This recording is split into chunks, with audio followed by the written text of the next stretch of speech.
¿Era el favorito? No, Sí. todavía no puse. ¿Qué quieres posar ahí? No, hoy me tocó con... No, esta es la otra.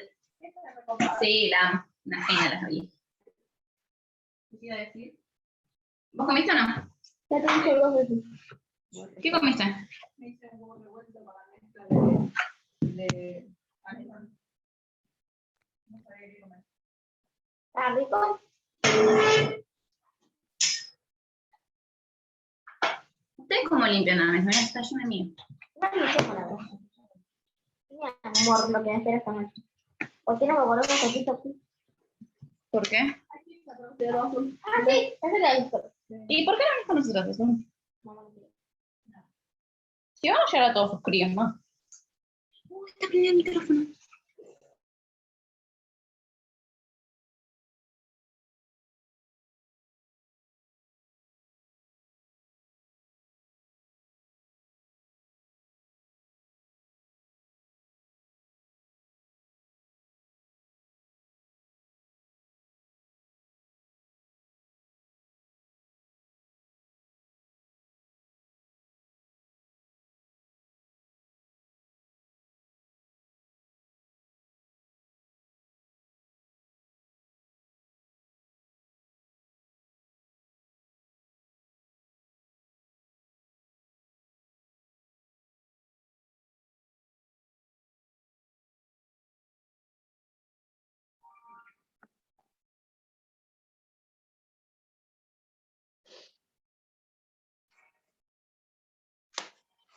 Yo sé que algún día nos volveremos a ver y yo quiero que...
¿Qué tal?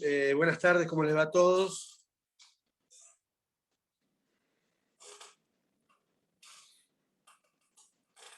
Buenas tardes. Daniel, te vemos torcido. A ver qué pasa.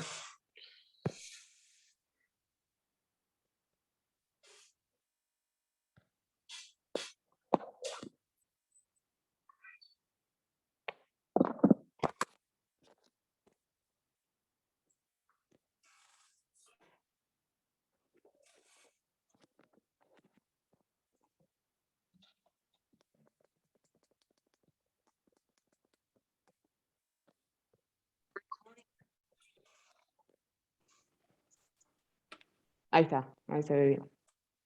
Bueno, ¿qué tal? ¿Cómo andan? Hola, ¿qué tal? Somos poquitos, ¿no? Por lo que veo.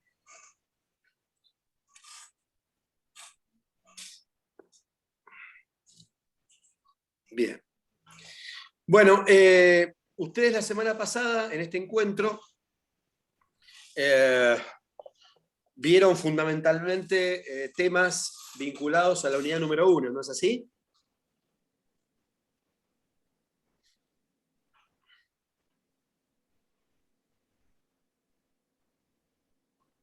¿Vos, Romina, estuviste presente la semana pasada?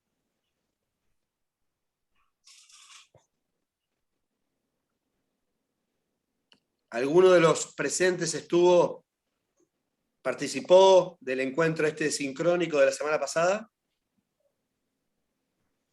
Hola, buen día, profesor. Sí, te escucho. Yo participé y nada, más que nada estuvimos con el profesor y nos ayudó a sacarnos dudas. Más ¿Te o ayudó a menos, bueno, sacarse yo dudas? participé. Claro, Bueno. sí. Bueno, yo voy a desarrollar temas específicos en este encuentro, ¿sí?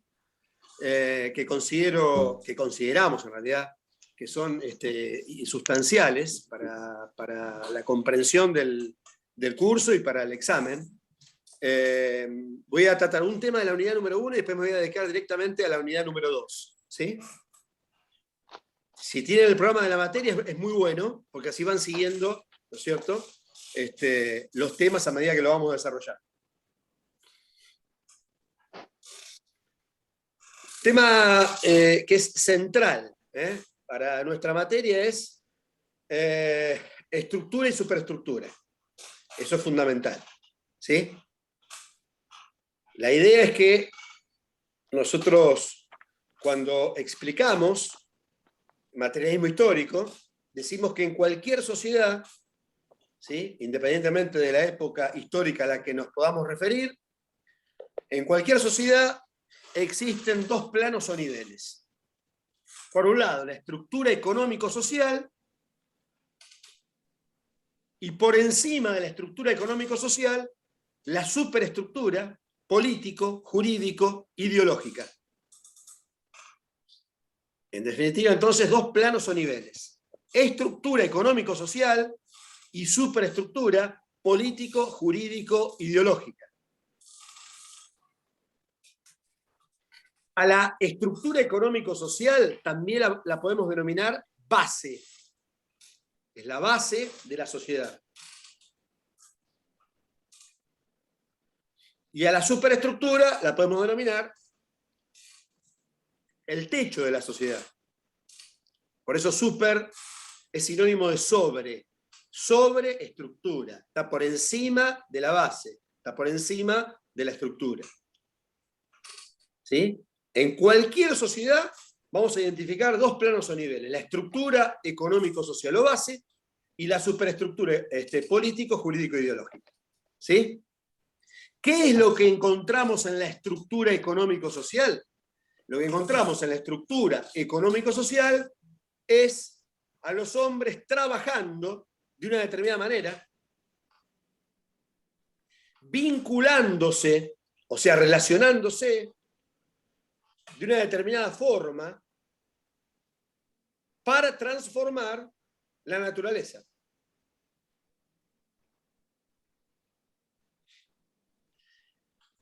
Y entonces, si esto es así, la estructura económico-social nos enseña cómo vive esa sociedad. Responde a esa pregunta: ¿cómo vive la sociedad en cuestión?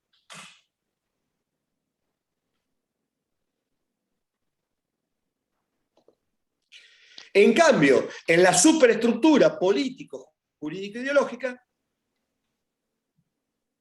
ahí lo que vamos a encontrar son los aspectos ideales de la sociedad. Vamos a encontrar determinada forma de Estado, determinadas concepciones jurídicas,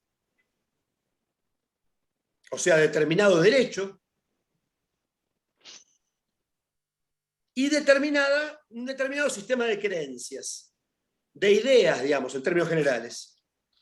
Concepciones estéticas, concepciones éticas, concepciones morales, concepciones religiosas también. Es decir, que en la superestructura, a secas, lo que vamos a encontrar, o nos vamos a responder a la pregunta de cómo piensa esa sociedad. Ya no cómo vive, sino cómo piensa esa sociedad.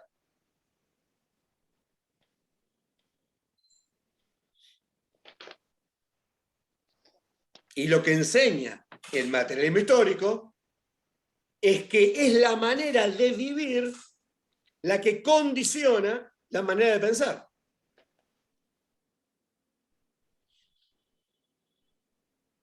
Por lo tanto, en ese vínculo, en esa relación entre la estructura y la superestructura, les pregunto, piensen, ¿cuál es el plano condicionante en última instancia? La estructura. La estructura económico-social. ¿Está bien? O sea, ¿por qué? Porque es la manera de vivir, estructura, la que condiciona la manera de pensar. Superestructura. ¿Sí? Nosotros utilizamos un ejemplo de Federico Engels, siempre,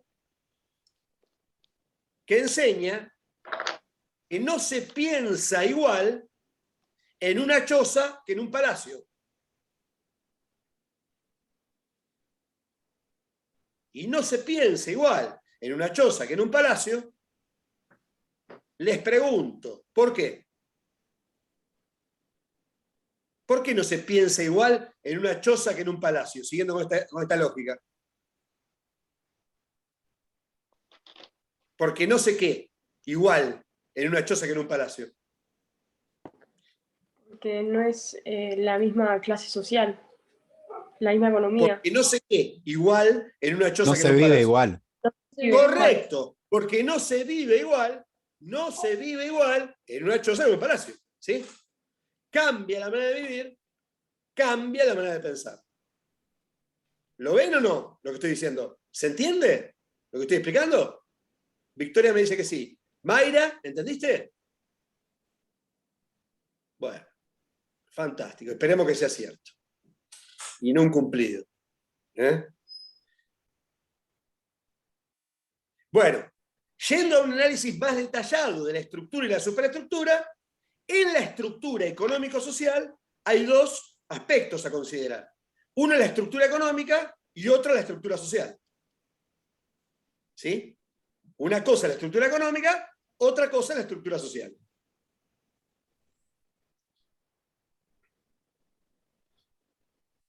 En la estructura económica, ¿sí?, de la sociedad, ahí vamos a identificar determinadas fuerzas productivas, ¿sí?, determinadas fuerzas productivas y determinadas relaciones de producción.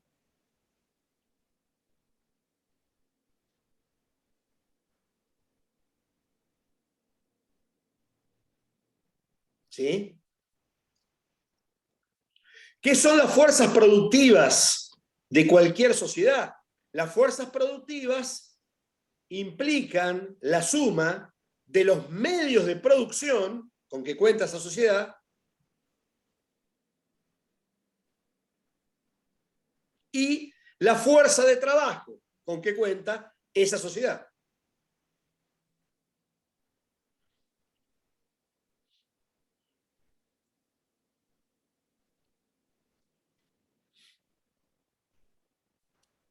O sea que las fuerzas productivas implican la suma de los medios de producción y la fuerza de trabajo. Ahora bien, ¿qué son los medios de producción? Bueno, los medios de producción son los objetos de trabajo y los instrumentos de trabajo con que cuenta esa sociedad.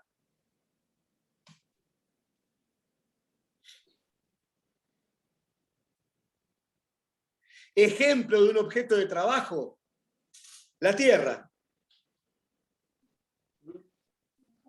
el agua, los minerales. ¿Sí? Es decir, los productos, pregunto, ¿que provee quién? La naturaleza. Correcto, que provee la naturaleza. Son recursos naturales, en definitiva, en términos genéricos. ¿Sí? Recursos naturales. Todo el manantial de riqueza que provee la naturaleza. ¿Sí? En cambio, los instrumentos de trabajo, y esos son los objetos de trabajo, lo que dije recién, ¿no? Los recursos naturales. Los instrumentos de trabajo, en cambio, refieren a las herramientas útiles con que cuenta esa sociedad. Le pregunto a alguna de ustedes, denme un ejemplo de un instrumento de trabajo. Maquinaria puede ser. Correcto. Máquinas. Máquinas. ¿Sí? Es decir, un tractor es un instrumento de trabajo. Una cosechadora es un instrumento de trabajo. Una compu es un instrumento de trabajo. La que tienen ustedes ahora. O el teléfono inteligente es un instrumento de trabajo. ¿Está bien? Ahora, me detengo un segundo, me parece importante esto, siempre. ¿Por qué dijimos, ustedes y yo, máquinas? Genéricamente hablamos de máquinas. Hablamos de tractores, de cosechadoras, de computadoras, de teléfonos inteligentes. Y no hablamos, por ejemplo, de arados de madera. ¿Por qué hablamos de esos instrumentos de trabajo y no hablamos de arados de madera? Porque pensamos en relación a la forma en la que vivimos. ¿Quién dijo eso? María José. Excelente la conclusión que sacaste. Excelente. Porque la manera de vivir está condicionando nuestra manera de pensar. ¿Qué se nos viene a la cabeza inmediatamente a nosotros cuando hablamos de instrumentos de trabajo? Lo que acabamos de decir. ¿Por qué? Porque es lo que verificamos en nuestra vida material todos los días. ¿Comprenden cómo funciona? Entonces estamos demostrando, digamos, en el mismo momento que estamos avanzando con estos conceptos teóricos, estamos demostrando el acerto de esta teoría, según la cual es la manera de vivir la que condiciona la manera de pensar. ¿Quedó claro? Bien. Pero también fuerzas productivas, además de los medios de producción, lo constituye, mejor dicho, la fuerza de trabajo con que cuenta esa sociedad.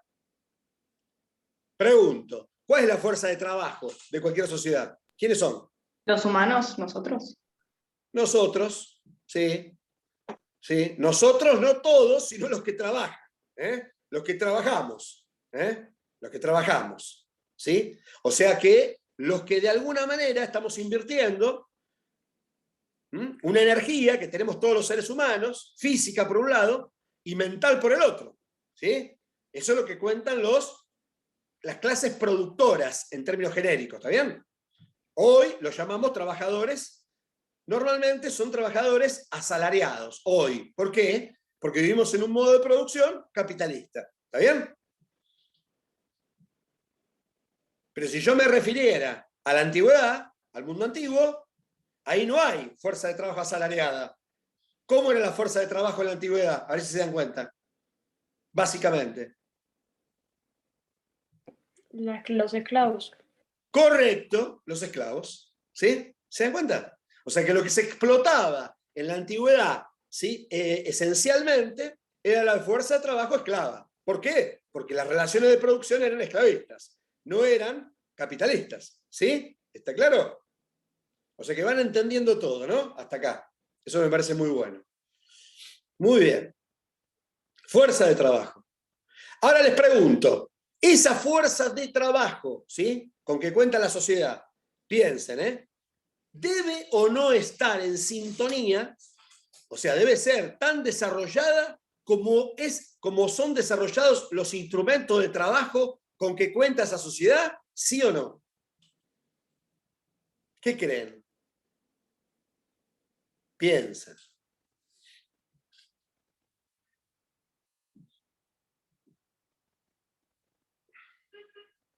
¿Qué es lo lógico? Sí, que Que sí, sí, por- A ver, porque vos no le podías dar en la época de los esclavos herramientas como las que se usan ahora, ¿por qué? porque no sabrían usarlas, no las entenderían No lo tampoco, podrían la operar tecnología. y Claro, probablemente las rompieran. ¿Entiende cómo tal cual. es? ¿Cómo funciona? Entonces, como regla histórica también, normalmente existe, digamos, una armonía, hay cierta armonía entre el desarrollo de los instrumentos de trabajo con que cuenta esa sociedad y la fuerza de trabajo con que cuenta esa sociedad. ¿Sí? Yo el otro día estaba Luisina presente, decía que durante el siglo XIX en Argentina, la burguesía se cuidó muy bien de levantar escuelas por todo el territorio nacional. ¿Y por qué levantaba escuelas y financiaba escuelas en todo el territorio nacional? Y porque necesitaba que la fuerza de trabajo de este país se capacitara. ¿Entienden cómo es? ¿Comprenden? ¿Sí? Se calificara, se capacitara. ¿Para qué? Para poder operar los novedosos instrumentos de trabajo. ¿Van entendiendo? Muy bien. Esa es la estructura económica, en términos de fuerzas productivas.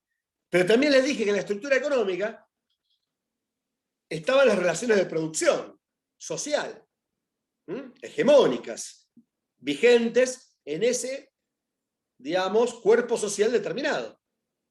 ¿Y qué son las relaciones de producción? Tiene que ver con el régimen de propiedad con que cuenta esa sociedad. El régimen de propiedad. Ahora. Y la historia demuestra que han existido dos regímenes de propiedad a lo largo de la misma. Dos posibilidades. O la sociedad, o en esa sociedad, rige un sistema de propiedad privada sobre los medios de producción, que ya saben lo que son, los objetos de trabajo más los instrumentos de trabajo, ¿sí?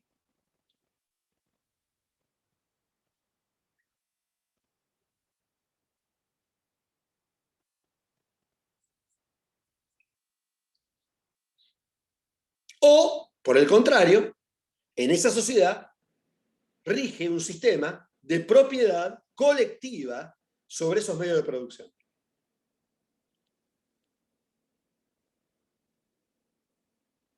Nosotros en el programa de la materia desarrollamos 4 modos de producción diferentes. 4 diferentes. En términos cronológicos, históricos, primero la comunidad primitiva. Segundo, el esclavismo. Tercero, el feudalismo. Y por último, el capitalismo. Es así, ¿no? Si ustedes observan el programa, lo van a ver claramente. La unidad 2, comunidad primitiva y régimen esclavista. Unidad 3 y parte de la 4, modo de producción feudal.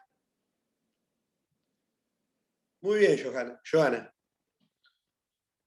Y a partir de los últimos puntos, la unidad 4 y la unidad 5, ya estamos de lleno entrando al sistema, al modo de producción capitalista. ¿Sí?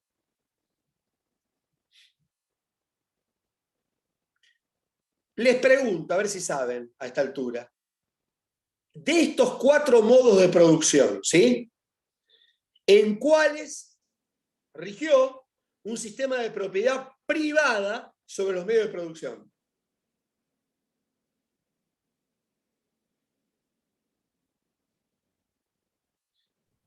En uno, o sea, solamente funcionó en uno, ¿sería capitalismo? No. En el capitalismo sí, es correcta. Pero ¿Solo no en el sé. capitalismo hubo propiedad privada sobre los medios de No. producción? La pregunta es, tenemos 4 modos de producción, ¿sí? 1, comunidad primitiva. 2, esclavismo. 3, feudalismo. 4, capitalismo, ¿sí? La pregunta es, ¿en qué modo de producción de lo que acabo de mencionar rigió un sistema de propiedad privada sobre los medios de producción? Dijeron capitalismo, es correcta. En el esclavismo también. Esclavismo, es correcta. Y feudalismo. Y feudalismo, es correcta. ¿Sí? En cambio, en las comunidades primitivas, ¿cómo era el régimen de propiedad? ¿Era de propiedad privada? Comunista. Era Colectiva. de propiedad colectiva, correcto, sí, comunista. Por eso se llama comunidad primitiva. De propiedad común, de propiedad colectiva. O sea que los medios de producción social le pertenecían a la comunidad toda, no a un sector determinado de la misma. ¿Sí? Eso significa que sea propiedad colectiva. ¿Quedó claro? ¿Sí? Muy bien. Entonces, ahora sí, vamos a referir a la estructura social, que es el otro aspecto que tenemos que considerar de la estructura económico-social. ¿A qué referimos cuando hablamos de estructura social?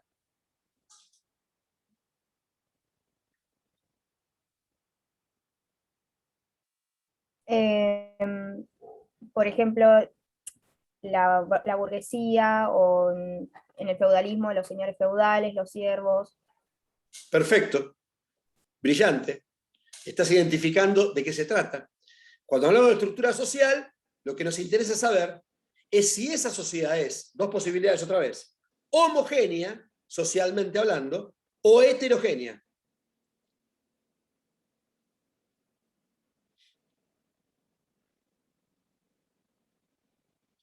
Con lo cual, lo que tenemos que definir... Profesor, Sí. se refiere a las clases sociales de A cada las grupo, clases ¿no? sociales. A las clases sociales que Perfecto. existen en cada sociedad. ¿Sí? Genial. Y decimos 2 posibilidades. O la sociedad es homogénea o la sociedad es heterogénea.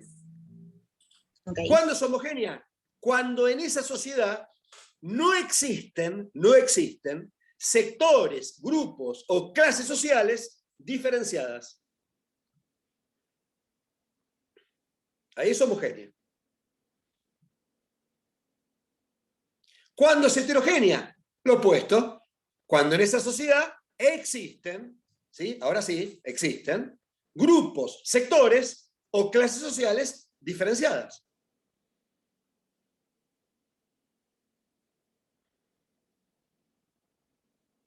Correcto, Joana, cuando se distinguen los grupos sociales. Muy bien, ok, como pones vos.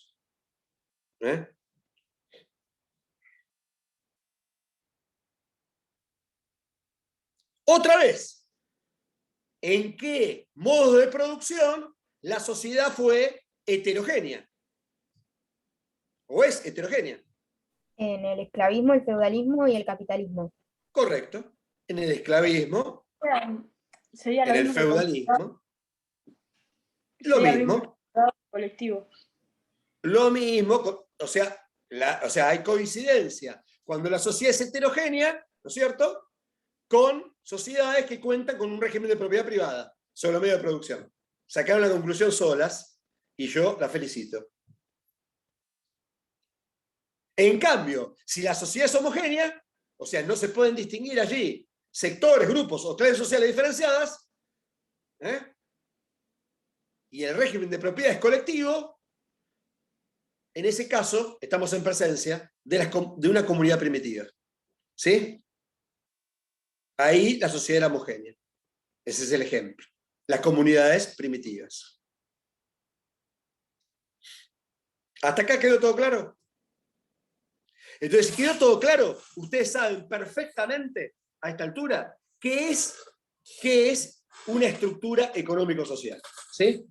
Con qué elementos forman parte de la estructura económica y qué elementos forman parte de la estructura social.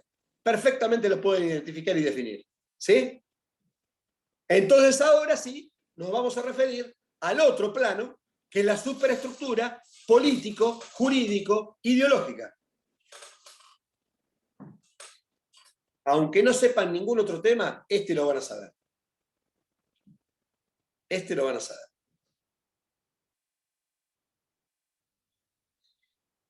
Dijimos que tiene que ver, no se olviden, en la estructura que pasaba, ¿qué observábamos? A la sociedad, cómo vive, ¿está? Cómo se vinculan los hombres, cómo se relacionan para transformar la naturaleza y servirse de ella a sus fines, ¿sí? ¿Está claro?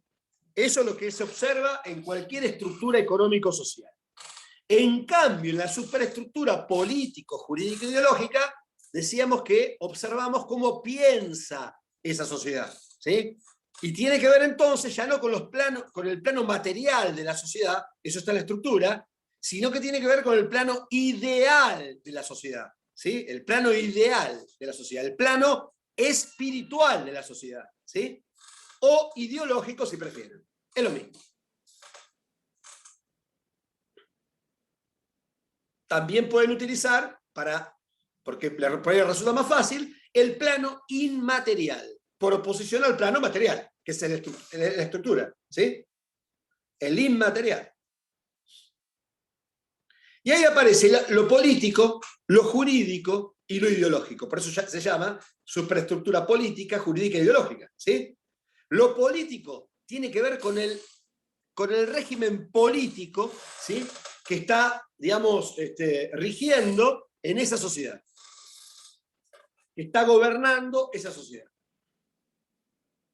Es decir, responde a la pregunta, ¿con qué forma de Estado cuenta esa sociedad? ¿Qué tipo de Estado en términos políticos, cuenta esa sociedad? Entonces hay muchas posibilidades. Ese Estado puede ser monárquico, por ejemplo, ¿sí? O puede ser aristocrático. O puede ser republicano. O puede ser democrático. ¿Entiendan? Tipos de Estado. Tipo de Estado.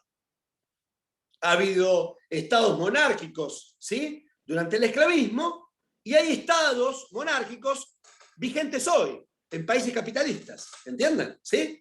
O sea que ha habido monarquía hace 2500 años atrás, y hay monarquía hoy. ¿Sí? ¿Está claro? ¿Sí? Ahora, les pregunto, ¿las monarquías antiguas eran o son exactamente iguales que las actuales? Piensen. No. Joana dice que no. Yo estoy con Joana. Y estoy con Mayra, que gira la cabeza, y también con Victoria, que gira la cabeza. O sea que ustedes sospechan que la monarquía antigua, siendo monarquía, ¿sí? presenta ¿sí? características diferentes a la monarquía actual, que es una monarquía capitalista. Y eso es justamente lo que tienen que ustedes adicionarle. No tienen que hablar de monarquías secas, tienen que hablar de monarquía esclavista o de monarquía capitalista. Y en esa adición, en ese aditamento, está la respuesta. Está la respuesta. Lo que se modificó, ¿qué es entonces? ¿Qué se modificó? Lo dijo Joana en el chat. La estructura. Se modificó la estructura económico-social, ¿entiendan? Y eso impacta, en este caso, en el régimen político monárquico. Lo hace diferente. ¿Sí? Donde aquellos reyes tenían prácticamente un poder omnímodo, ¿sí? Eran omnipotentes, absoluto, y estos reyes, los del modo de producción capitalistas, tienen un poder, si se quiere, casi que simbólico, ¿entienden? Formal, porque el poder pasa por otro lado. El poder pasa normalmente por los parlamentos y no por el rey, ¿sí? Y no por la cabeza del monarca. ¿Comprenden? Hubo otro ejemplo. ¿Hubo democracia en Atenas, en la Atenas esclavista? ¿Hubo democracia? Pregunto. Piensen, sí hubo democracia. Hubo régimen democrático, ¿está? Hubo democracia en la antigüedad, ¿sí? Y hay democracia hoy. Otra vez, ¿qué sospechan? ¿Será igual a aquella democracia que la actual? No, porque No. hoy en día tenemos una democracia representativa.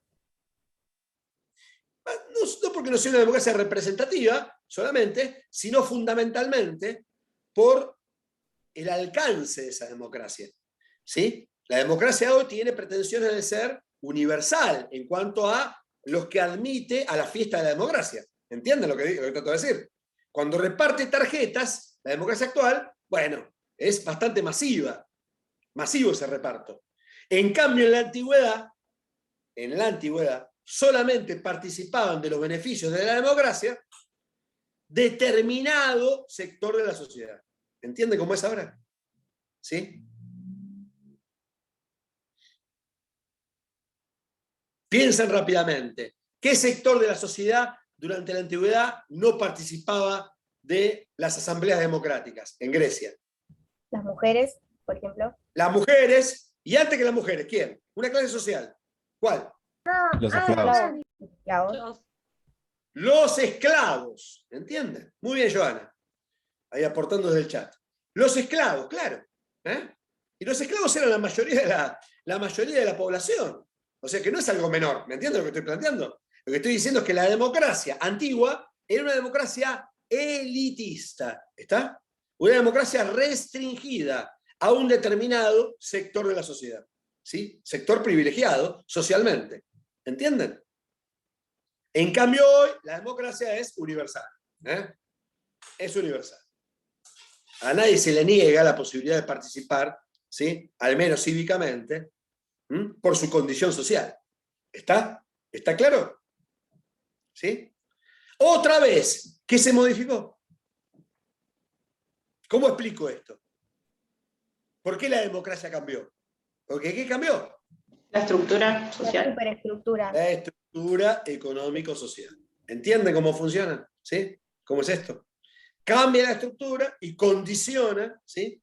Y provoca un cambio en la superestructura, en este caso, política. ¿Está bien? En términos de la forma de Estado democrática. La Sí, misma ¿qué quiere decir? superestructura también no podría decirse que llevó a este cambio, es decir, por ejemplo, la parte ideológica tal vez, que hoy en día no pensamos que, o sea, es más, bueno, al contrario, sostenemos que todas las personas tienen derecho a participar de la democracia. Nosotros pensamos que todos tienen derecho a participar de la democracia porque probablemente, en forma previa, ¿sí? Se produjeron cambios a nivel de la estructura económico-social donde, digamos, no existe, digamos, una institución como la de la esclavitud. ¿Está? ¿Está claro lo que digo? O sea que la forma de vincularse de los hombres hoy no es la que era, digamos, normal y habitual en la antigüedad. Y entonces, como no existe esa manera de vincularse, nosotros pensamos que es, digamos, lógico que todos tengan derechos. Claro. ¿Entendés cómo es? Sí. Ahora, cuando era natural, entre comillas, ¿sí? Que millones de esclavos sostuvieran a los que no trabajaban, ¿sí? Lo normal para los que no trabajaban era que esos que trabajaban para ellos no votaran. ¿Entendés? No eran iguales. Y de hecho no eran iguales. Al contrario, eran desiguales. Claro. ¿Me entendés? Sí, sí, sí. ¿Cómo es? Muy bien. Bueno, esto es entonces el plano de la parte política de la superestructura. Pero también dijimos jurídica e ideológica. Cuando hablamos de jurídica, superestructura jurídica, nos referimos al derecho con que cuenta esa sociedad. Ya no el Estado, sino el derecho. Por eso es jurídica. en todas las épocas también existió el derecho. Siempre hubo derecho. Hubo derecho del esclavismo, hubo derecho del feudalismo y hay derecho hoy, en el modo de producción capitalista. La pregunta es, una vez más, ¿el derecho esclavista o el derecho feudal era exactamente igual que el derecho actual? No. Yendo a ustedes, acá casi todas son mujeres las presentes, ¿sí? Ustedes, ¿sí? Hace 150 años, ¿tenían derecho a votar? No. No. No tenían derecho a votar. ¿Tenían los derechos civiles que tienen hoy? No. No tenían los derechos civiles que tienen hoy. Entonces, había derecho antes, ¿sí? Pero era diferente al derecho actual. Hace 500 años atrás, ¿existiría el derecho del trabajo, el derecho laboral? Piensen. ¿En el feudalismo había derecho laboral? No. No. ¿En el esclavismo había derecho laboral? No. No. Hoy hay derecho laboral, ¿sí? La pregunta es ¿por qué hay derecho laboral hoy y no había hace 2000 años atrás, en la época del esclavismo? Porque se fue modificando la estructura hasta hoy en día. ¿No? Porque la estructura económico-social hoy, ¿sí? Capitalista, ¿no es cierto?, vincula a propietarios de los medios de producción y asalariados, ¿entienden? Aquellos que venden su fuerza de trabajo por un precio, que se denomina en este sistema salario. Por lo tanto, esas relaciones entre empresarios y trabajadores asalariados son reguladas por una nueva rama del derecho que se llama derecho del trabajo, derecho laboral, que tiene no más de 100 a 130, 140 años de historia. Es una rama nueva del derecho, ¿entienden? ¿Sí? ¿Cómo es? Por lo tanto, ¿hubo derecho del pasado? Sí. ¿Hay derecho hoy? También. ¿Es el mismo? No. El derecho es un producto histórico y por lo tanto se va modificando. ¿Y cómo se va modificando? A medida que se van, ¿sí?, sumando nuevas necesidades sociales que se convierten en reivindicaciones, que se convierten en anhelos de determinados sectores de la sociedad que marchan por ellos. Cuando digo que marchan, esto tiene que ver con que luchan, ¿sí?, para alcanzar esos derechos, ¿sí?, para convertir esas necesidades en derechos. Lo que hoy es derecho, ayer fue una necesidad, una reivindicación. ¿Entienden? ¿Sí?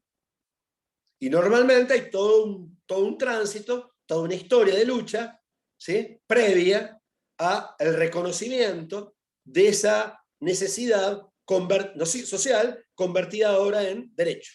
Cosa que muchos olvidan. ¿Sí? Muchos olvidan.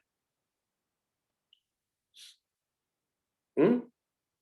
Por eso yo les digo, y esto es importante para todos los que estudian derecho, ¿sí?, todos los que estudiamos derecho, o creemos en el derecho, en definitiva, o en el valor del derecho, o en la utilidad, de que nosotros cuando defendemos un derecho, estamos defendiendo algo que generaciones anteriores, ¿sí?, por el cual generaciones anteriores dejaron quizás hasta la vida. ¿Entiende cómo funciona lo que estoy diciendo? Entonces no es simplemente una letra escrita, una letra muerta, la ley, sino que no.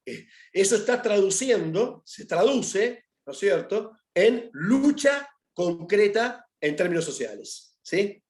En lucha concreta en términos sociales. ¿Se comprende?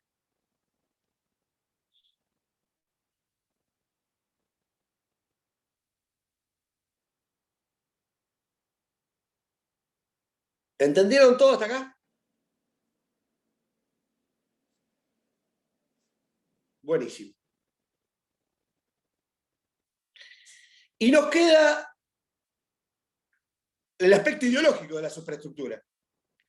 Porque yo dije superestructura política, jurídica e ideológica. Y cuando hablamos de la superestructura ideológica, tenemos que referir acerca de las ideas dominantes en esa sociedad, la sociedad de que se trate, ¿no? La sociedad en cuestión, que estemos analizando. ¿Cuáles son las ideas dominantes?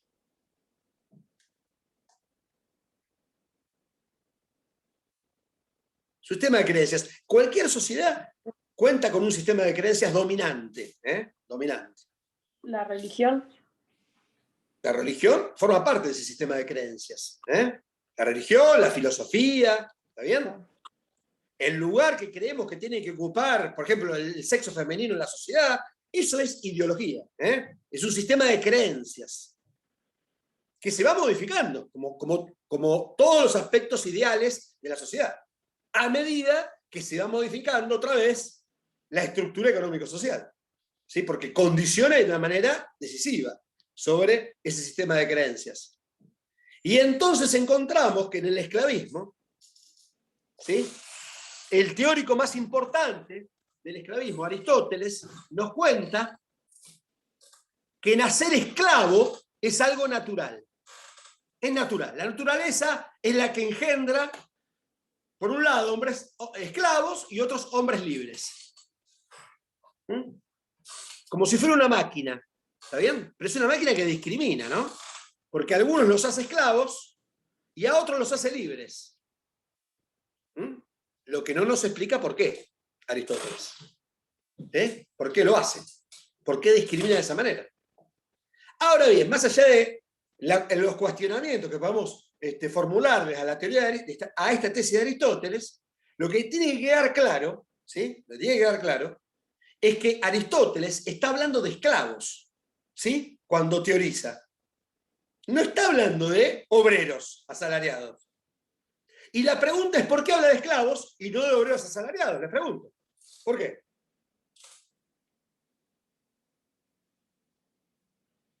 Sí, por la estructura social, económica.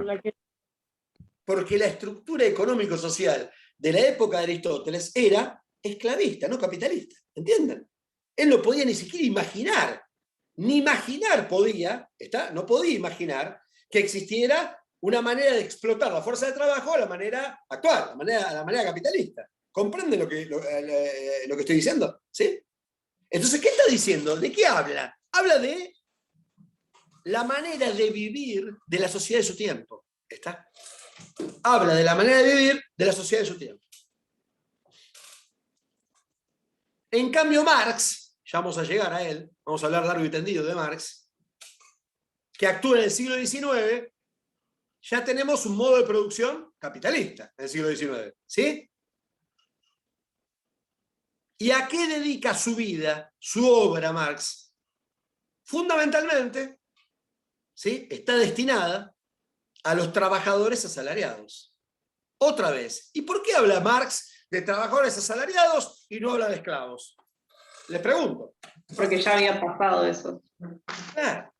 Porque la manera de vivir de la época del siglo XIX, donde actuó Marx y vivió Marx, es, ¿sí?, la manera de vivir es capitalista, no es esclavista.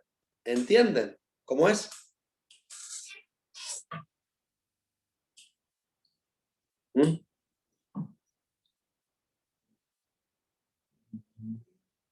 Bueno, quiero pasar a otro tema, pero para terminar, una sola cosa más, y después lo buscan, porque está en internet. Quiero que busquen, son unos pocos párrafos, que busquen el discurso, ¿sí?, que le dedica Engels. ¿Saben quién es Federico Engels ustedes a esta altura? ¿Les suena Federico Engels? Sí. Sí, dice Victoria. Sí. El dialéctico, ¿no? Las leyes. Engels, no Hegel, Engels. Federico Engels. Federico Engels es el autor, entre otras obras, de una que tienen como lectura obligatoria en la unidad número 2, que se llama El origen de la familia, la propiedad privada y el Estado. Ese es Federico Engels. Pero además de ser el autor de ese texto, Federico Engels fue la mano derecha durante toda la vida de Marx. Entonces ahora ya empiezan a entender de qué estamos hablando. Se lo estoy presentando. ¿Sí? La mano derecha de Marx, su mejor amigo además, su compañero de ruta. ¿Sí? Y con quien Marx edificó todas sus doctrinas, sus concepciones. económicas, políticas, filosóficas, ¿sí? De todo tipo, históricas, porque no hubo una sola área del pensamiento que Marx y Engels no abordaran. Bueno, ese fue Engels. Engels le dedica un discurso, ¿sí? En el año 1883 a Marx, a su amigo, muerto. ¿Sí? En el funeral de su amigo. Le dedica un discurso. Y dice algo que nos interesa a nosotros. Por eso lo traigo a colación, para cerrar con este tema. Él enseña ahí cuál es el plano condicionante. Ya sabemos que la estructura, pero lo dice claramente. ¿Por qué la estructura es el plano condicionante en última instancia? Es el plano, digamos, determinante, condicionante, ¿sí? Generador, el que tiene mayor fuerza, digamos, ¿no? Material respecto del otro. Y explica por qué.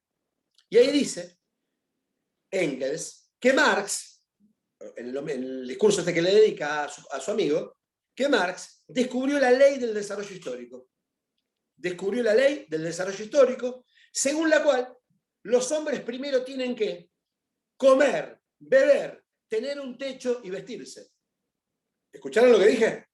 Los hombres, ¿qué tienen que hacer primero? Comer, beber, tener un techo y vestirse. Para solo luego, poder dedicarse a la política, a la filosofía,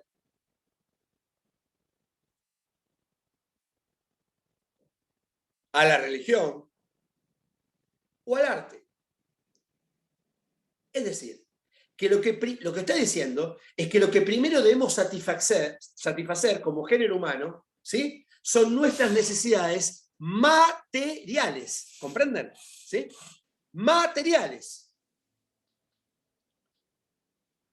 Y solo luego nos podremos dedicar y deleitarnos con la satisfacción de nuestras necesidades espirituales o inmateriales. Ustedes me están entendiendo perfectamente porque seguramente desayunaron y probablemente almorzaron hoy. Y también ayer, y antes de ayer, y los días anteriores. ¿Me comprenden lo que digo? ¿Sí? Pero créanme que si nada de eso hubiera sucedido, probablemente no podrían haber entendido ni jota de todo lo que estoy diciendo. ¿Está claro, entonces a qué estoy apuntando? ¿Sí? Y eso es lo que enseñó Marx, eso es lo que está enseñando el materialismo histórico, que en definitiva es una concepción de Marx y Engels, ¿no? Esto del materialismo histórico. La idea de que primero hay la sociedad o los individuos, como prefieran, deben satisfacer sus necesidades materiales, para solo luego poder hacer política, filosofía, religión, arte, en definitiva, dedicarse a concepciones ideológicas, ¿sí? A concepciones inmateriales o espirituales.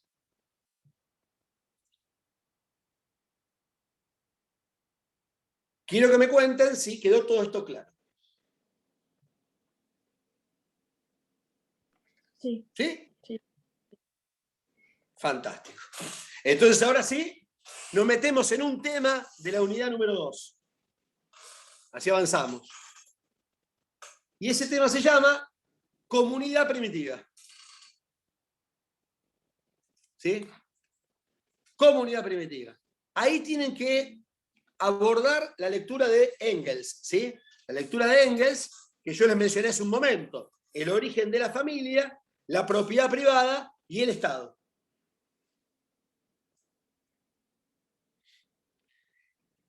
Pero para entender esa lectura, yo les recomiendo que lean básicamente dos partes de esa obra, porque si no, no van a llegar a leer todo lo que hay que leer.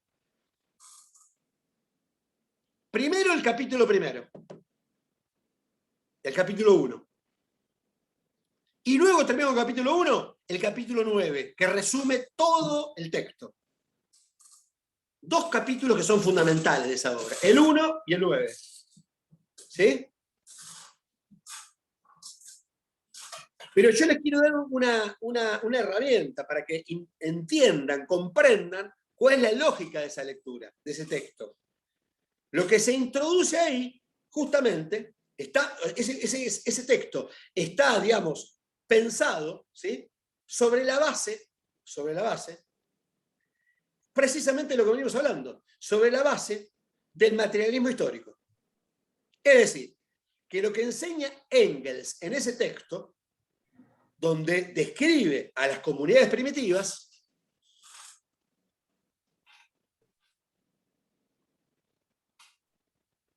es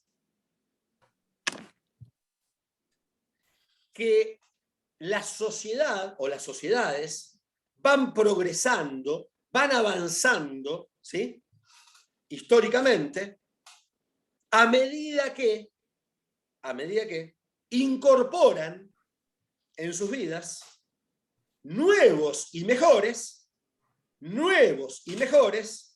medios de producción. ¿Está? Por eso es materialista esa concepción de la historia, en la que se apoya Engels y en la que se apoya esa lectura, ¿no? La del origen de la familia, la propiedad privada y el Estado. ¿Sí? Es una concepción materialista de la historia en este caso de las comunidades primitivas, y enseña cómo se va avanzando a medida que, ¿sí?, esas comunidades van incorporando nuevos y mejores medios de producción. O sea, se van, en términos generales, ¿sí?, se van librando, ¿sí?, de las cadenas de la necesidad económica. O sea, vamos a ir avanzando. Esa es un poco la historia de la humanidad, ¿no? Digamos, el tránsito del reino de la necesidad al reino de la libertad. ¿Está? ¿Está claro lo que quiero decir? Hay una relación dialéctica entre necesidad y libertad. Cuanto menos son las necesidades, bueno, ustedes entenderán rápidamente, ¿sí?, mayor es el grado de libertad con que contamos. ¿Está claro? Por eso yo les decía hoy que si ustedes no hubieran comido ayer, ni antes de ayer, ni el lunes, ni el martes, probablemente no podrían haber entendido esta charla, ¿sí? Lo que dijimos hoy, lo que compartimos hoy. ¿Está bien? ¿Por qué? Porque primero hay que satisfacer, reitero, y esto lo decía el materialismo histórico, las necesidades materiales. Y solo luego estamos en condiciones de dedicarnos, en este caso, a estudiar derecho político. ¿Sí? Porque materialmente estamos en condiciones de hacerlo. ¿Sí? Estamos en condiciones de hacerlo. ¿Está bien? ¿Está claro?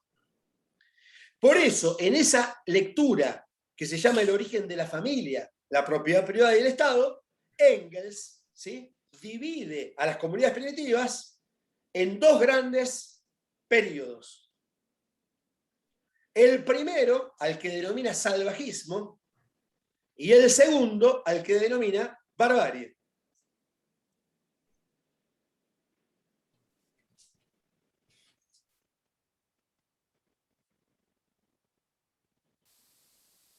O dicho en otros términos, en palabras de Engels, el salvajismo, como la etapa inferior de la comunidad primitiva, ¿sí?, la etapa inferior de la comunidad primitiva, y la barbarie, considerada entonces como la etapa superior de la comunidad primitiva.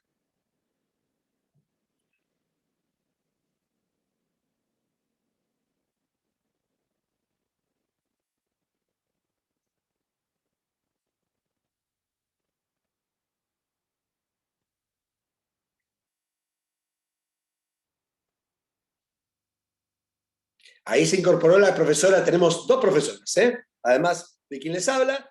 Bueno, Luisina ya estaba presente desde que empezó la reunión, y se incorporó la profesora Juliana. ¿La conocen a Juliana, todos los que están acá? Hola, si no la ¿cómo conocen, están? Buenas tardes. se está presentando, y además, bueno, en el aula, en el campus, ella tiene una gran producción, ha colaborado muchísimo para que ustedes tengan facilitada la lectura y sus estudios.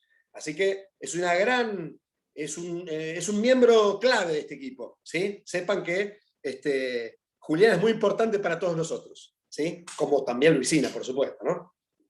Todos, es un equipo en el cual colaboran todos, ¿eh? Y esto lo hace un equipo, justamente.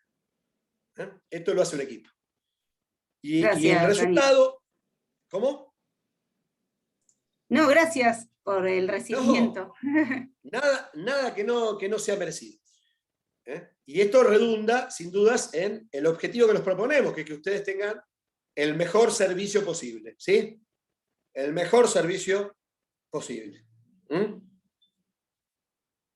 Bueno, decía, dos grandes periodos, ¿no?, que describe Engels en ese texto. El salvajismo, o etapa inferior de la comunidad primitiva, y la barbarie, o etapa superior de la comunidad primitiva. Esto muchas veces no lo saben decir, lo que voy a decir ahora. Si yo digo salvajismo y luego digo barbarie, es porque estamos en presencia de dos etapas diferentes, ¿no es cierto? Es decir, porque pasamos a una etapa distinta. Y la divisoria de aguas entre el salvajismo y la barbarie, lo que implica un salto de calidad, ¿sí?, de esa etapa inferior de la comunidad primitiva a la etapa superior de la comunidad primitiva, redunda, o lo explica, el hecho de que en la barbarie, o sea, en la etapa superior de la comunidad primitiva, los hombres aprenden a transformar la naturaleza. Eso es lo novedoso de la barbarie. Por eso hay un salto de calidad en el proceso, ¿entienden? Porque durante todo el salvajismo no lo saben hacer. Es decir, que durante todo el salvajismo, ¿sí?, los hombres sobreviven de lo que la naturaleza les da hecho, para que se entienda en términos gráficos. ¿Sí? Para que lo vean claramente también en términos gráficos, ¿qué serían entonces los hombres en el salvajismo? Serían meros recolectores, ¿entienden? ¿Sí? Recolectores de lo que la naturaleza les está proveyendo ya hecho. En cambio, en la barbarie, ¿sí?, los hombres aprenden a transformar la naturaleza. ¿Comprenden? ¿Sí? Y la transformación de la naturaleza nos va a conducir a una época histórica en la cual, ¿sí?, según la admonición bíblica, vamos a poder multiplicar los panes y los peces. ¿Está?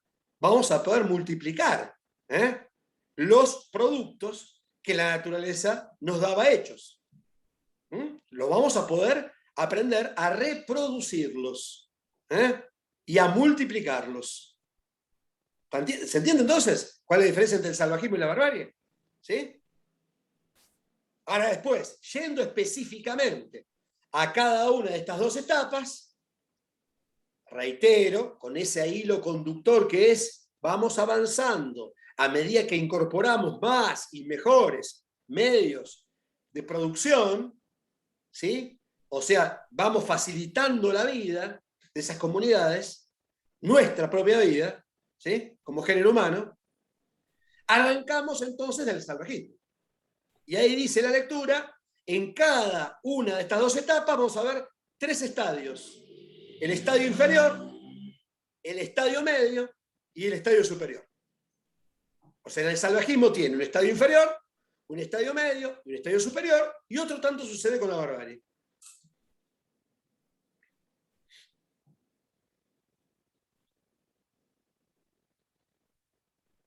Bueno, el estadio inferior del salvajismo es el punto de partida, ¿sí?, digamos, de la historia de la humanidad. Engels lo denomina, muy gráficamente, la infancia del género humano. Así dice en el texto que nosotros recomendamos leer. La infancia del género humano. Y Engels enseña que en esta infancia del género humano, en el estado inferior del salvajismo, los hombres viven, por lo menos parcialmente, en los árboles.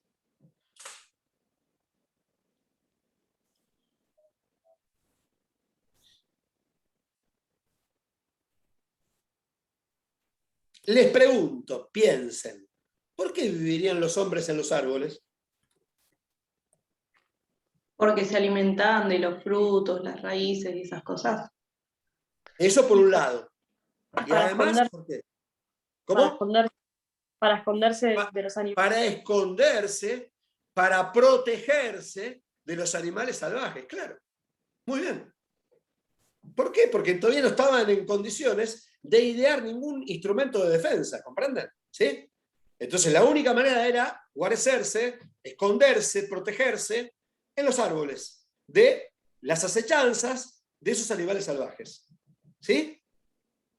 ¿De qué se alimentaban por entonces? Bueno, recolectaban frutos y raíces. O sea que fundamentalmente la alimentación de esas comunidades primitivas, de la primera etapa, digamos, del salvajismo, era una alimentación vegetal. Eran vegetarianos forzadamente, ¿está? Para que se entienda.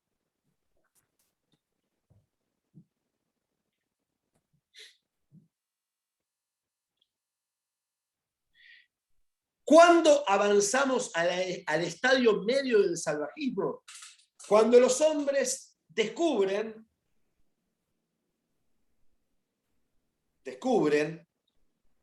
algo que es fundamental en esta evolución, que es el fuego.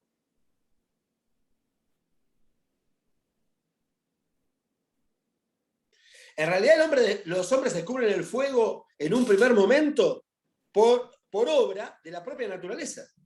Por ejemplo, cuando se incendia un bosque. ¿Sí? O por ejemplo, cuando un volcán escupe o despide su lava. ¿Entiendan? ¿Sí? Entonces, descubren que existe el fuego.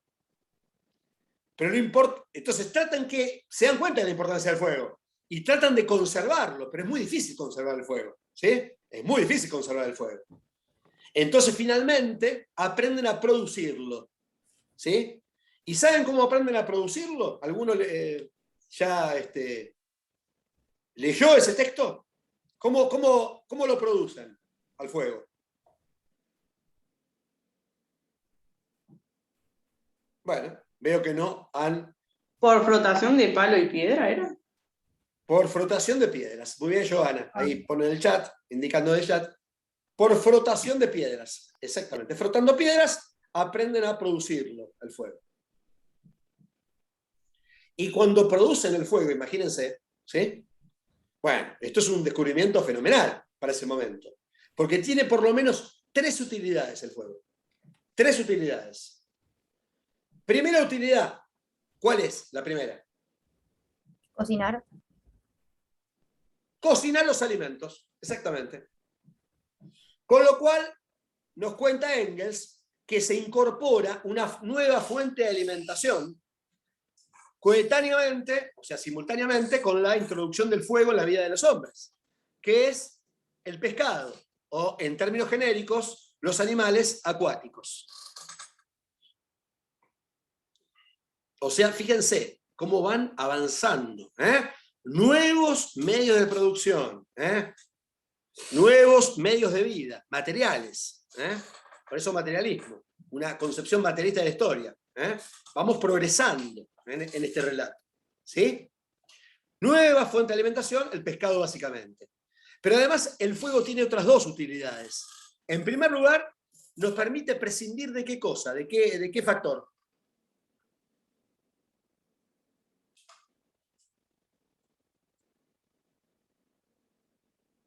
Los hombres hasta ese momento solo podían sobrevivir en zonas tropicales o subtropicales. Muy bien, Joana. No tener frío. Podemos prescindir del factor climático. ¿Sí? Segunda utilidad del fuego. Y entonces esas comunidades empiezan a esparcirse. ¿Sí? Por zonas que no son necesariamente ni tropicales ni subtropicales. ¿Sí? Y la tercera utilidad del fuego es que se va a constituir en el principal instrumento de defensa de ese momento histórico. Es decir,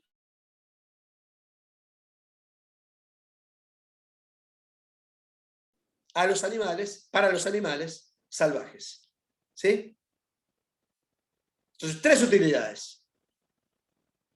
Me permite cocinar los alimentos, me permite prescindir del clima, me permite defenderme de las acechanzas de los animales salvajes.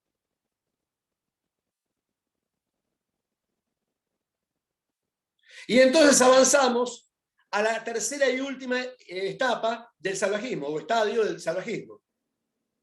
Y esto sucede cuando los hombres idean su primer instrumento de defensa propiamente dicho, que se va a llamar arco y flecha.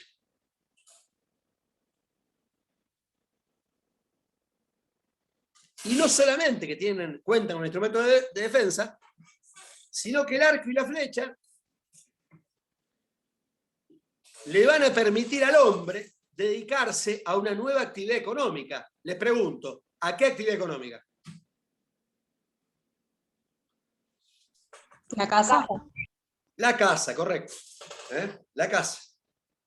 El hombre se hace cazador ahora. Fíjense que venimos de los árboles, lo estamos escondiendo y ya bajamos de los árboles y ya pasamos a la ofensiva. ¿Está bien? Vamos a cazar ahora. Antes los animales nos buscaban a nosotros, ahora nosotros buscamos a los animales. ¿Comprenden? ¿Sí? ¿Cómo nos vamos desembarazando del medio? Entonces, esto es, en términos todavía muy estrechos, porque estamos todavía en la etapa inferior de la comunidad primitiva, pero estamos demostrando que tiene una lógica progresista esta concepción histórica. ¿Está bien? Que nos vamos librando, o vamos, digamos, transitando, ¿no es cierto?, desde el reino de la necesidad hacia el reino de la libertad. Hacia el reino de la libertad. ¿Queda claro? ¿Sí? Muy bien. Ahora, la ideación o invención del arco y la flecha está demostrando otra cosa. Está demostrando que las facultades mentales de esos hombres ya eran, ¿sí?, lo suficientemente desarrolladas. ¿Por qué? Porque están ideando un instrumento que es complejo. El arco y la flecha implica 2 instrumentos. El arco por un lado y la flecha por el otro. ¿Está clara la idea? ¿Sí? Y esto da cuenta de facultades mentales ya, digamos, bastante desarrolladas.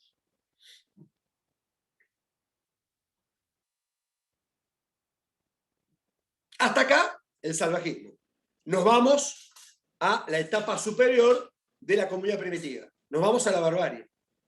Y ya saben que si nos vamos a la barbarie es porque el hombre aprendió ahora a transformar la naturaleza. ¿Sí? Donde todo el salvajismo fue recolector o en el mejor de los casos cazador. ¿Está bien? Pero no sabía todavía transformar la naturaleza. Esto lo va a aprender solamente en la barbarie, a partir del estadio inferior de la barbarie. Cuando el hombre incorpore a su vida la alfarería, una nueva actividad económica. La alfarería. Concretamente lo que aprende a hacer allí es a fabricar cacharros, en términos generales, para que se entienda, recipientes, ¿sí?, de arcilla. Pero lo que voy a decir ahora es importante. Piensen, ¿para qué fabrica esos recipientes, esos cacharros? ¿Para adornar los ambientes, o sea, con fines ornamentales, o para cocinar los alimentos? Para cocinar.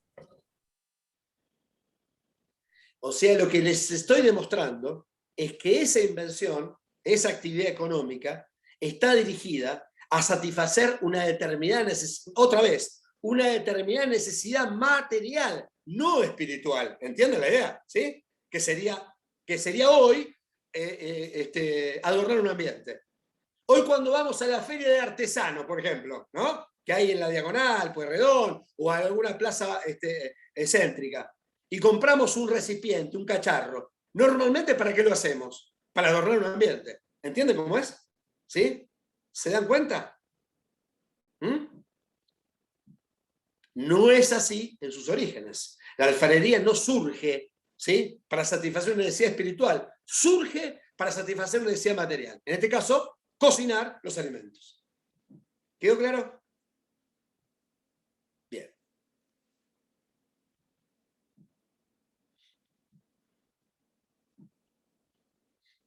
Así es, Joana. Muy buena la participación de Joana del chat ahí. Ella va acotando todo y va reflexionando, pensando y sacando sus conclusiones. Está fabuloso. Está muy bien.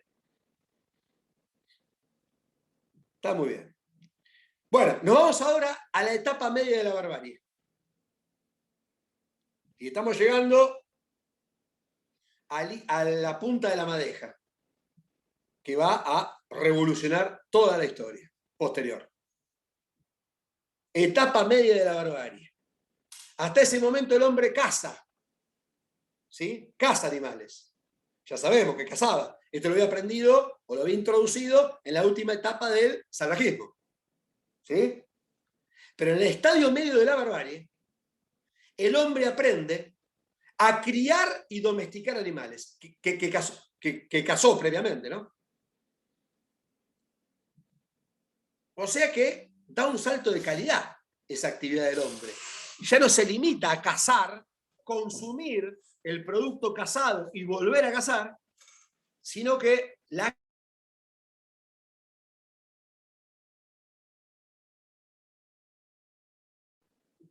¿Está bien?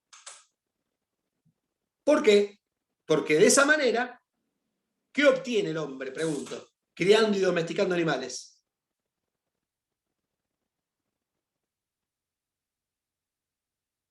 Pregunto. ¿Qué crea? Sí, profe, la pregunta que hizo no se lo escuchó. Como que se Bien, cortó el audio. vuelvo a... Criando y domesticando animales, ¿sí? El hombre, ¿qué procura obtener? ¿La división de trabajo? Alimento. No.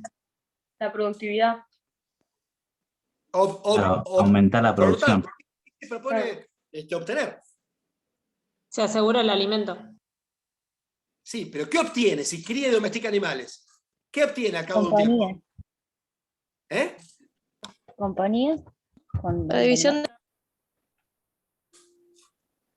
Si yo en vez de cazar un animal y matarlo y comerlo, ¿está bien? Y consumirlo, lo crío y lo domestico, al cabo de un tiempo que voy a tener. Continuidad, o sea, asegurarte de seguir teniendo más alimentos. Voy a tener crías, ¿entienden? ¿Está? Voy a tener crías, es decir, ese animal se va a reproducir, correcto, Joana, se reproduce, así es. Se va a reproducir. Y entonces, al cabo de un tiempo, cuento con un buen número de cabezas de ganado. No cuento con solamente, ¿sí?, un chancho salvaje, un jabalí, por ejemplo. Cuento con un montón de cabezas de jabalíes. ¿Entiende cómo es? ¿Sí? Y entonces, les adelanto, ¿está? Aquí se empiezan a crear las condiciones para la descomposición de esas comunidades primitivas. Porque hasta este momento, ¿sí?, vivíamos en el reino de la escasez, de la necesidad extrema. Es decir, todo lo que obteníamos, lo consumíamos. ¿Entienden? Pero cuando empiezo a criar y domesticar animales, y al cabo de un tiempo tengo más y más cabezas de esos animales, pues entonces ahora cuento con un excedente económico, por primera vez. ¿Entienden? ¿Sí? Cuento con más animales de los que necesito para la supervivencia, que los que necesito consumir. ¿Se entiende lo que digo? ¿Me escuchan o no? Bien. Sí, profe, me dice Joana. Bien. Sheila también.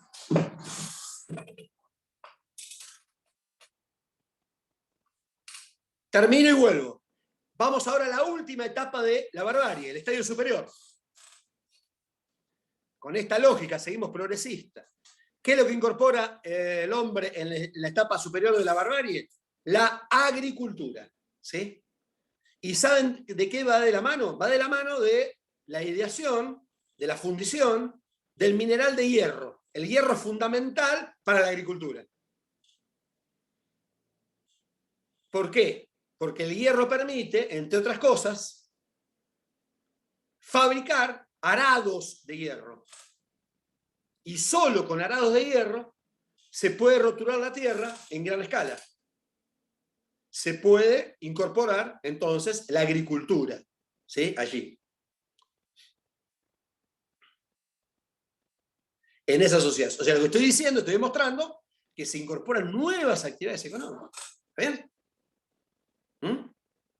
Vuelvo para atrás ahora. Vuelvo a la etapa media de la barbarie. Cuando el hombre había aprendido a criar y domesticar animales. ¿Sí? Yo le dije, a partir de ahora, cuenta con un excedente económico. Es decir, que se crean las... Si yo tengo, por ejemplo, en vez de tener un solo papel, como tengo acá en la mano, tengo 100 papeles. ¿Qué puedo hacer con alguno de esos papeles? Pregunto.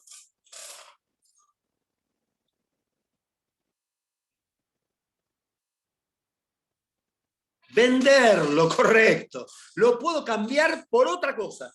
¿Está? ¿Me comprenden? ¿Sí? Lo puedo cambiar por otra. Pues si yo tengo 100 papeles, probablemente necesite 20 o 25 o 30 papeles. Pero me sobran 70. ¿Está claro? Por lo tanto, lo que estoy diciendo es que cuando se crían y domestican animales en el estadio medio de la barbarie, al cabo de un tiempo tenemos cientos de cabezas de ganado y entonces se crean las condiciones por primera vez para el cambio de productos. Eso subráyenlo, ¿está? Para el cambio de productos. Para el cambio de productos.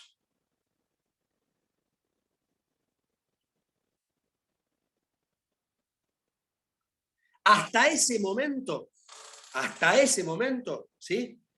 Todos los instrumentos de trabajo con que contaban las comunidades primitivas eran de propiedad común. Común de toda la comunidad, ¿entiendan? ¿Sí? Yo ya les dije, ahí regía, ¿no es cierto?, un sistema de propiedad colectiva sobre los medios de producción. ¿Sí? Es el único ejemplo histórico hasta el momento. Las comunidades primitivas había un régimen de propiedad colectiva sobre los medios de producción. ¿Sí? Todo lo que se utilizaba, todo lo que se consumía era de uso común. Por eso propiedad colectiva.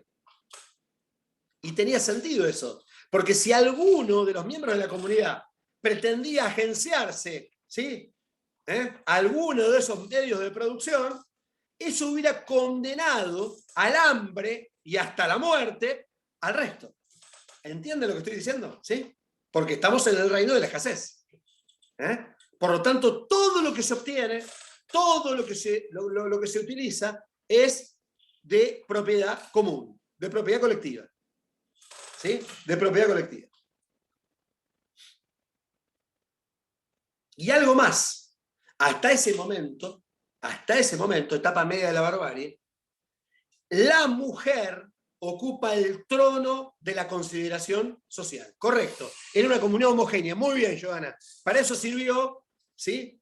Para eso sirvió, ¿sí?, la charla de estructura y superestructura. Para que tengan esa herramienta teórica. Ahora lo tenés claro.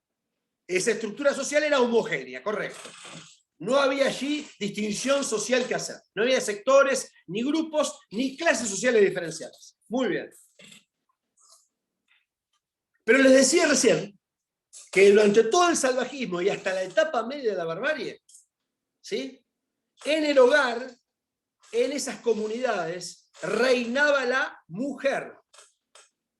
La mujer. Algunos autores han llamado a toda esta era la era del matriarcado. Justamente dando cuenta de lo que estoy diciendo. La mujer ocupaba el trono del hogar. Y estaba bien que así fuere. Estaba justificado, plenamente, en términos materiales, otra vez. Estamos analizando esta lectura desde el materialismo histórico. En primer lugar, está bien, o estaba legitimado, que la mujer ocupara el trono del hogar, porque el régimen familiar hasta ese momento, era promiscuo. Vamos a ver cómo funcionaba. Promiscuo, ¿tá? De una promiscuidad extendida. Donde los hombres practicaban la poligamia. Poli significa muchas, gamia, mujeres. O sea, tenían muchas esposas, o novias, como prefieran llamarlas. Pero las mujeres, asimismo, practicaban la poliandria. Poli, muchos, andria, hombres. Es decir, había una absoluta igualdad, ¿entienden lo que digo? ¿Sí? Igualdad entre los sexos. Tal cual, me dice Joana. Así es.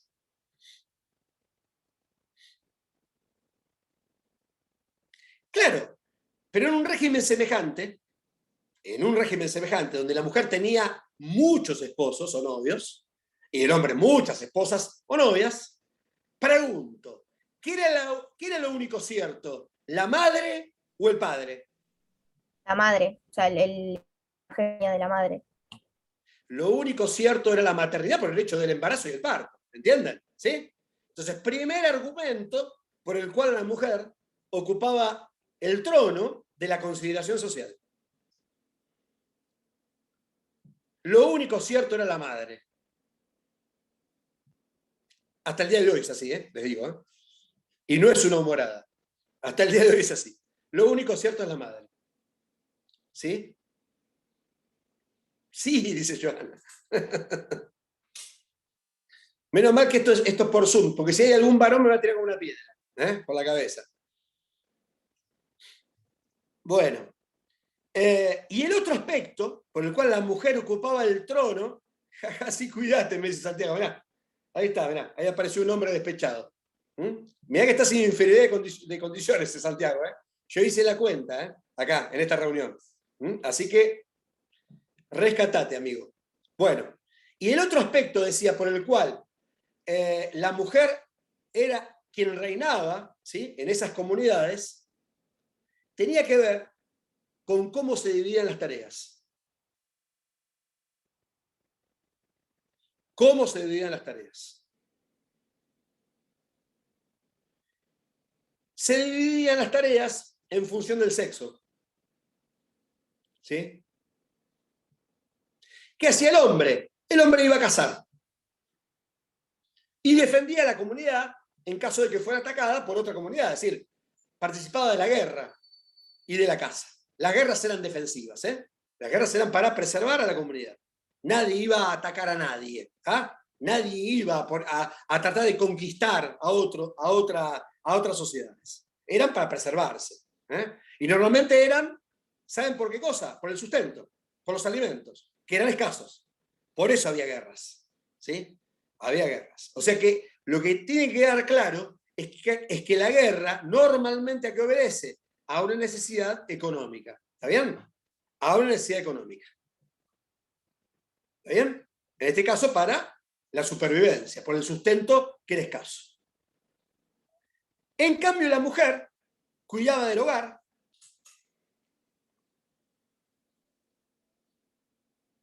recolectaba los frutos y raíces y practicaba, ¿sí?, dentro del área, digamos, de influencia del hogar, practicaba una incipiente agricultura.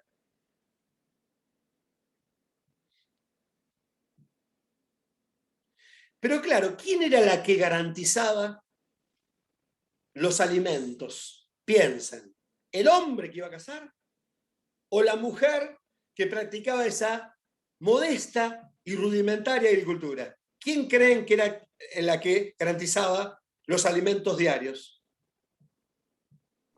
Y la mujer. La respuesta es la mujer. No, la respuesta es la mujer. Pero me tienen que decir por qué. A ver si entienden. Porque la casa, por ejemplo, puede no ser. En cambio, esto era seguro. Fabulosa la respuesta. Te felicito. Muy bien. Porque la casa es una actividad incierta. Incierta. Es incierta hoy. Imagínense hace miles y miles y miles de años. ¿Me comprende lo que digo? ¿Sí? Frente a animales salvajes, sin prácticamente instrumentos para la caza. ¿Está claro lo que digo? ¿Sí? O sea que casi una actividad fortuita, ¿sí? La de una caza exitosa, una actividad cazadora exitosa. Entonces, digamos, si el hombre cazaba, macanudo, fantástico, ¿eh? Tenemos casi que un festín ese día para la comunidad, para esa familia. Pero lo normal, ¿sí?, era que no sucediera. Entonces la que garantizaba la alimentación era la mujer. Por lo tanto, ¿quién ocupaba el trono legítimamente de la consideración social en la familia? Las mujeres.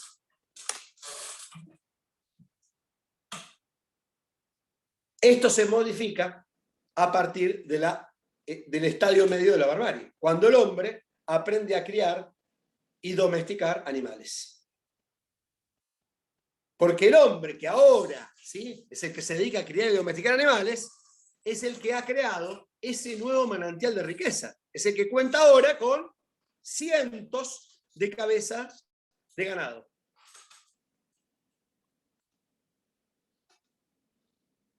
Y entonces pasan dos cosas. En primer lugar, ahora el trabajo del hombre, ¿sí?, el trabajo productivo del hombre pasa a ser más importante que el de la mujer. ¿Por qué? Porque el trabajo de la mujer no es que no sea importante, sino que el trabajo de la mujer es doméstico, queda recluida en los confines del hogar. Y todo trabajo doméstico, siendo importante, es un trabajo privado. ¿Entienden la idea? ¿Sí? Es un trabajo privado el trabajo doméstico. En cambio, el trabajo productivo de los hombres, que ahora crían y domestican animales, es un trabajo social, no privado. Entonces, para la sociedad, ahora son los hombres los más productivos, no las mujeres. ¿Se dan cuenta cómo se va revirtiendo esto? Por condiciones o por causas materiales. Y entonces, a partir de ese momento, el hombre va a hacer rápidamente, va a revertir esa condición, digamos, de rezago respecto a la mujer en cuanto a la consideración social de unos y otros, y se va a iniciar la era del patriarcado. El hombre es ahora, ¿sí?, quien ocupa el trono de la consideración social. ¿Comprendieron la lógica de esto, de esta lectura o de este relato? ¿Se entendió? Sí, profe. ¿De qué estadio estamos hablando? Del estadio medio de la barbarie. Ah, gracias. Ahí es donde se empieza a descomponer, se empiezan a descomponer las comunidades primitivas. Y fíjense si esto es así. Que si ustedes se ponen a pensar, ustedes son más chicos, ustedes ya casi que nacieron con derechos, pero si le preguntan a sus madres y sobre todo a sus abuelas, van a descubrir, les van a contar que ustedes empezaron a votar hace, por ejemplo, en Argentina, 70 años. En el mundo hace 100, con toda la furia. Y que se hicieron trabajadoras hace 100 o hace 120 años. ¿Sí? O sea que se incorporaron al mercado de trabajo. Y que se hicieron profesionales hace mucho menos tiempo aún. O dirigentes políticas. O cualquier cosa que ustedes quieran imaginar. ¿Y qué tiene que ver esto con lo que yo estoy diciendo? Todo tiene que ver, porque, digamos, va de la mano con la incorporación de las mujeres, y esto está muy estudiado, ¿sí?, con la incorporación de las mujeres en el mercado de trabajo. En el mercado de trabajo. Fundamentalmente, ¿sí?, impulsado por dos factores, que son económicos. Uno, la guerra, ¿sí? Las mujeres tuvieron que salir de sus hogares para hacer lo que ya sus maridos no podían hacer porque estaban en el frente, ¿sí? La guerra, uno. Y dos, las crisis económicas recurrentes. Es decir, la propia necesidad económica, que ha expulsado de los hogares, arrancado de los hogares a las mujeres. Y a partir de ahí, un reconocimiento cada vez mayor hasta hoy, ¿sí? Donde hay una equiparación, ¿no es cierto?, al menos desde el punto de vista del reconocimiento jurídico, ¿sí? Del reconocimiento jurídico. Siempre, por supuesto, faltan muchas áreas en las cuales hay que seguir avanzando, porque en general se avanza mucho más rápido desde lo estructural que desde lo superestructural. Siempre la mente es más remolona para los cambios. ¿Está? No se olviden de esto. La mente, la cabeza va mucho más lenta que los cambios que se dan en términos estructurales. Pero el otro aspecto fundamental, y con esto termino, porque ya estamos excedidos de la hora, y espero que estos dos temas que desarrollamos hoy hayan quedado claros. En esa etapa media de la barbarie se generan las condiciones para que cambie el régimen de propiedad mismo. Hasta ese momento les dije propiedad colectiva. A partir de ahora, propiedad privada. Propiedad privada. Esos hombres engreídos que han aprendido a multiplicar los panes y los peces se convierten en propietarios. ¿Sí? En propietarios. Y entonces, como ustedes imaginarán, esa sociedad que era homogénea, esas comunidades que eran homogéneas, donde no se podía distinguir ni grupos, ni sectores, ni clases sociales diferenciadas, se empiezan a descomponer. Se empiezan a descomponer. Porque algunos, ¿sí?, se enriquecen, otros se empobrecen, algunos se hacen comerciantes, otros se hacen ganaderos, otros agricultores, otros se dedican a los oficios, hasta que finalmente aparece la primera división, ¿sí?, de clases de la historia de la humanidad, que es la división de clases entre los esclavistas o amos y los esclavos. Es decir, lo que estoy diciendo es que en las entrañas de la comunidad primitiva, ¿sí?, se generan las condiciones para el tránsito definitivo a la sociedad, a la primera sociedad clasista, que es la sociedad esclavista. Y con eso, según enseña Engels, se inicia la era de la civilización. Es decir, abandonamos la comunidad primitiva e iniciamos la era, entre comillas, civilizatoria, que tiene que ver con los tres modos de producción que ustedes van a estudiar a lo largo del curso. El esclavismo, el feudalismo y finalmente el capitalismo. ¿Se entendió todo lo que dijimos hoy? ¿Lo que hablamos hoy? Sheila, Mayra y compañía. Sí, profe. Bueno, si es así, yo estoy muy contento, muy alegre. Seguramente el viernes que viene se van a ver con Juliana, y no conmigo, o sea, lo va a atender ella, ¿sí?, mucho mejor que yo, porque a mí me van a vacunar a esta hora. Tengo la segunda dosis, ¿sí?, que me tengo que dar justamente en este horario. Así que, bueno, nada. Genial. Bueno, gracias. Así que seguramente en 15 días nos volvemos a ver, pero la semana que viene los dejo en excelentísimas manos. Así que no dejen de aprovechar la reunión de las 12:45. Muchas gracias, profe. Muy buena clase. Nos vemos. Hasta luego. Buenas tardes para todos. Chao. Chao, profe, gracias. Nos vemos. Chao, Lucina. Chao, buenas noches.